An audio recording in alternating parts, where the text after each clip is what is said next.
কথা রাখেনি। 33 বছর কাটল, কেউ কথা রাখেনি। ছেলেবেলায় এক বোষ্টমী তার আগমনী গান হঠাৎ থামিয়ে বলেছিল, শুক্লা দ্বাদশীর দিন অন্তরাটুকু শুনিয়ে যাবে। তারপর কত চন্দ্রভূ অমাবস্যা চলে গেল, কিন্তু সেই বোষ্টমী আর এলো না। 25 বছর প্রতীক্ষায় আছি। মামাবাড়ির মাঝি নাদের আলী বলেছিল, বড় হও দাদা ঠাকুর, তোমাকে আমি 3 প্রহরের বিল দেখাতে নিয়ে যাব। সেখানে পদ্ম ফুলের মাথায় সাপ আর ভ্রমর খেলা করে।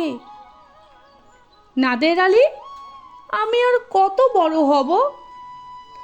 আমার মাথা এই ঘরের ছাদ ফুঁড়ে আকাশ স্পর্শ করলে তারপর তুমি আমায় 3 প্রহরের বিল দেখাবে? একটাও রয়্যাল গুলি কিনতে পারিনি কখনো।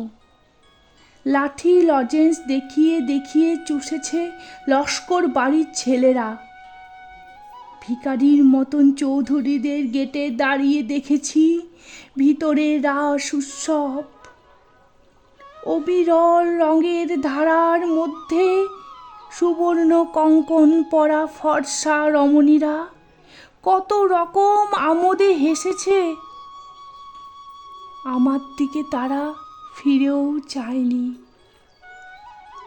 বাবা আমার কান ছুঁয়ে বলেছিলেন, দেখিস একদিন আমরাও।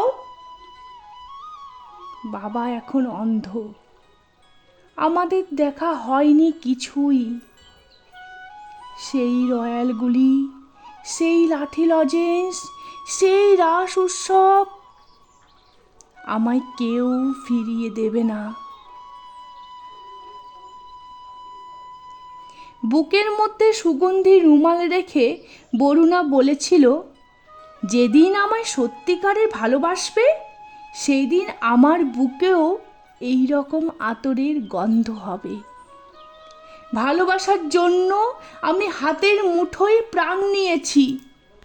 দুরন্ত ষাঁড়ের চোখে বেঁধেছি লাল কাপড়। বিশ্ব সংসার তন্ন তন্ন করে খুঁজে এনেছি 108টা নীল পদ্ম। তবু কথা রাখেনি বরুণা। এখন তার বুকে শুধুই মাংসের গন্ধ। এখনো সে যে কোনো নারী। কেউ কথা রাখেনি। 33 বছর কাটল, কেউ কথা রাখে না।